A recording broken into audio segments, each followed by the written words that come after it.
जय हिंद दोस्तों। UPSC PT 2023 के संभव सीरीज के इस वीडियो में आपका स्वागत है। जैसा आप लोग पहले की वीडियो में देख चुके होंगे, लगभग 20 वीडियो में हम लोग पॉलिटी के ज़्यादातर क्वेश्चन को सॉल्व किए हैं और आगे के कुछ वीडियो में हम आर्ट एंड कल्चर के कुछ महत्वपूर्ण क्वेश्चन को देखेंगे। तो चलिए आज के इस वीडियो को शुरू करते हैं। इसमें क्वेश्चन नंबर 1 है, हस्तशिल्प के संबंध में निम्नलिखित कथनों पर विचार कीजिए। पहला कथन, कांच के मोतियों और कांच बनने के भौतिक प्रमाण प्रारंभिक हड़प्पा सभ्यता से मिलते हैं। ये कथन गलत है। कांच बनने का पहला संदर्भ हमें भारतीय महाकाव्य महाभारत में मिलता है। हालांकि प्रारंभिक हड़प्पा सभ्यता में कांच के मनकों के कोई भौतिक साक्ष्य नहीं मिलते हैं। पहला भौतिक साक्ष्य गंगा घाटी के चित्रित धूसर मृदभांड संस्कृति में सुंदर कांच के मनकों के रूप में मिलता है। दूसरा कथन है, इकत एक टाई और डाई तकनीक है जिसे प्रतिरोध रंगाई विधि भी कहा जाता है। यह कथन सही है। इस विधि में कपड़ा बुने जाने से पहले बुनाई के धागे बार बार रंगे जाते हैं। तीसरा कथन है, गहरे वनस्पति रंगों का उपयोग करके कपड़ों पर हाथ से पेंटिंग करने की कलमकारी कला आमतौर पर आंध्र प्रदेश में प्रचलित है। यह भी कथन सही है।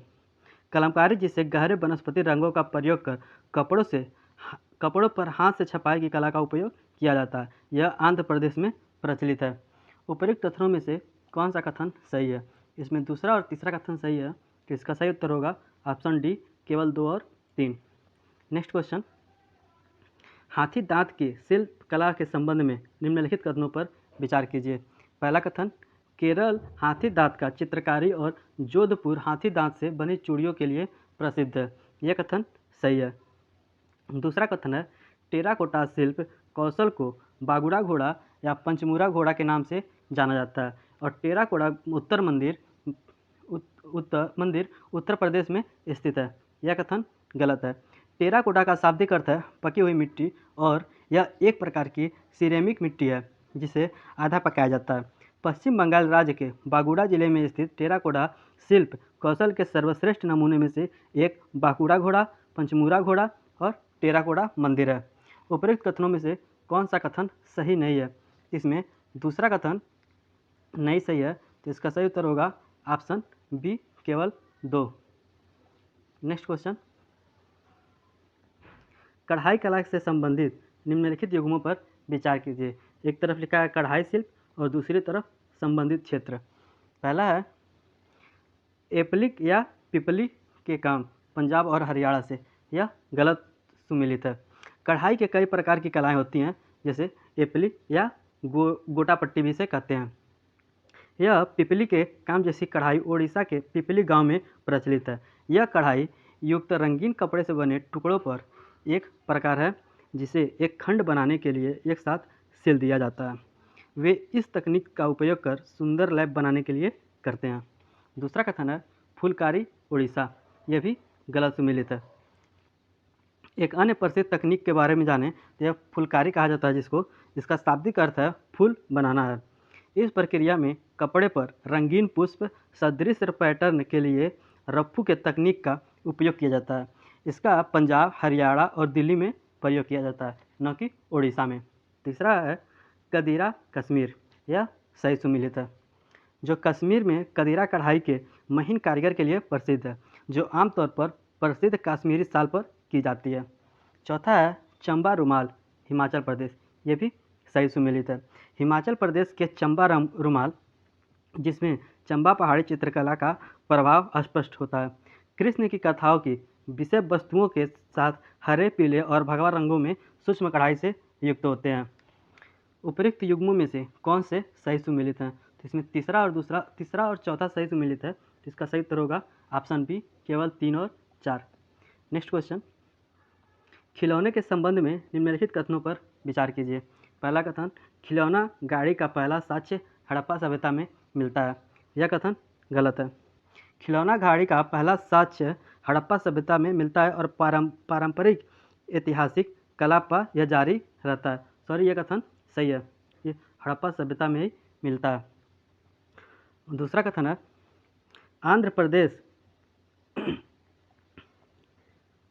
आंध्र प्रदेश में स्थित कोडापल्ली में पोकी के रूप में जानी जाने वाली स्थानीय मुलायम लकड़ी का प्रयोग अंबारी हाथी नामक एक बहुत लोकप्रिय खिलौना बनाने के लिए किया जाता है। यह भी कथन सही है। उपयुक्त कथनों में से कौन सा कथन सही नहीं है, यानी कौन सा कथन गलत है? इसमें दोनों कथन सही हैं। इसका सही उत्तर होगा ऑप्शन डी, ना तो 1 और ना ही 2। नेक्स्ट क्वेश्चन, भारत में यूनेस्को के विश्व विरासत स्थलों के संबंध में निम्नलिखित कथनों पर विचार कीजिए। पहला कथन, यूनेस्को द्वारा विश्व विरासत स्थल के रूप में नामित किसी स्थल को जिनेवा कन्वेंशन के तहत कानून संरक्षण प्रदान किया जाता है। यह कथन सही है। यदि किसी स्थल को यूनेस्को द्वारा विश्व धरोहर स्थल घोषित किया जाता है तो इस बात का इसे प्रथम दृष्टया साक्ष्य माना जाता है कि ऐसा स्थल सांस्कृतिक रूप से संवेदनशील है तथा इस जिनेवा कन्वेंशन इसके अनुच्छेदों, प्रोटोकॉलों और परिपाटी के साथ सशस्त्र संघर्ष की स्थिति में सांस्कृतिक परिस्थितियों के संरक्षण में संबंधित हेग कन्वेंशन तथा अंतर्राष्ट्रीय कानून सहित अन्य संबंधित संधियों के अंतर्गत युद्ध कानून के आधार पर कानूनी संरक्षण की गारंटी प्रदान की जाती है। दूसरा कथन है, चंपारेड, पावागढ़ पुरातत्व उद्यान और ला कार्बूजिए के स्थापत्य कार्य यूनेस्को के विश्व विरासत स्थलों के रूप में नामित भारत में एक संस्कृति स्थल है। यह भी कथन सही है। अगर जो जाने, चंपारण पावागढ़ पुरातत्व उद्यान ये गुजरात में है और ला कार्जुरबा ये का स्थापत्य जो राजधानी परिषद चंडीगढ़ में है। उपर्युक्त कथनों में से कौन सा कथन सही है? इसमें दोनों कथन सही हैं। इसका सही उत्तर होगा ऑप्शन सी, 1 और 2 दोनों। Next question, day light harvesting के संदर्भ में निम्नलिखित कथनों पर विचार कीजिए। पहला कथन, यह उपलब्ध सूर्य के प्रकाश का उपयोग करके व्यवस्था से जुड़ी ऊर्जा लागत को बचाने का एक तरीका है। यह कथन सही है। डे लाइट हार्वेस्टिंग प्रकाश से जुड़ी हुई ऊर्जा लागत को बचाने का एक तरीका है। यह उपलब्ध सौर ऊर्जा का उपयोग करता है। दूसरा कथन है, यह अंतरिक्ष में उपलब्ध प्राकृतिक प्रकाश की मात्रा के स्थान पर प्रकाश की चमक को स्वचालित रूप से कम या समायोजित करता है। यह भी कथन सही है। यह अंतरिक्ष में जो उपलब्ध प्रकाश की मात्रा है उसके स्थान पर प्रकाश की चमक को स्वचालित रूप से कम ही कर देता है। उपयुक्त कथनों में से कौन सा कथन सही है? इसमें दोनों कथन सही हैं। इसका सही उत्तर होगा ऑप्शन सी, 1 और 2 दोनों। नेक्स्ट क्वेश्चन, सागर परिक्रमा के संदर्भ में निम्नलिखित कथनों पर विचार कीजिए। पहला कथन, यह सभी तटीय केंद्र शासित प्रदेशों में आयोजित की जाने वाली एक नेविगेशन यात्रा है। यह कथन सही है। यह सभी मछुआरों, मत्स्य किसानों और संबंधित हितधारकों के साथ एकजुटता प्रदर्शित करने के लिए पूर्व निर्धारित समुद्री मार्ग के माध्यम से तटीय राज्यों या केंद्र शासित प्रदेशों में आयोजित की जाने वाली एक नेविगेशन यात्रा है। दूसरा कथन है, यह आज़ादी का अमृत महोत्सव का एक हिस्सा है। यह भी कथन सही है। इसकी परिकल्पना हमारे महान स्वतंत्रता सेनानियों, नाविकों और मछुआरों का सम्मान करते हुए आज़ादी का अमृत महोत्सव के एक भाग के रूप में की गई है।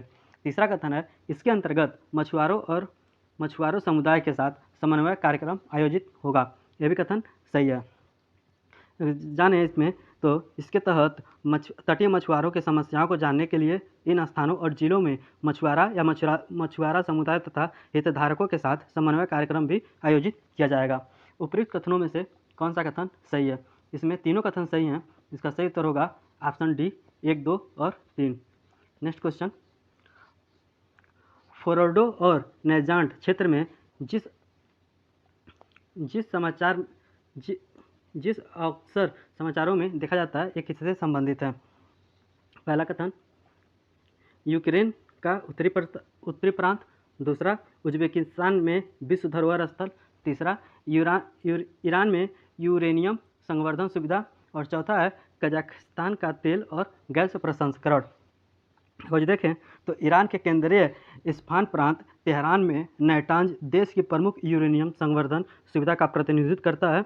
नैजांट को ईरान का प्रथम पायलट ईंधन संवर्धन संयंत्र के रूप में जाना जाता है। फार्डो नेशनल संवर्धन यंत्र ईरान का दूसरा पायलट संवर्धन यंत्र है। इसका सही उत्तर होगा ईरान में यूरेनियम संवर्धन सुविधा। नेक्स्ट क्वेश्चन, निम्नलिखित कथनों पर विचार कीजिए। पहला कथन, विश्व वन्यजीव दिवस प्रतिवर्ष 3 मार्च को मनाया जाता है। यह कथन सही है।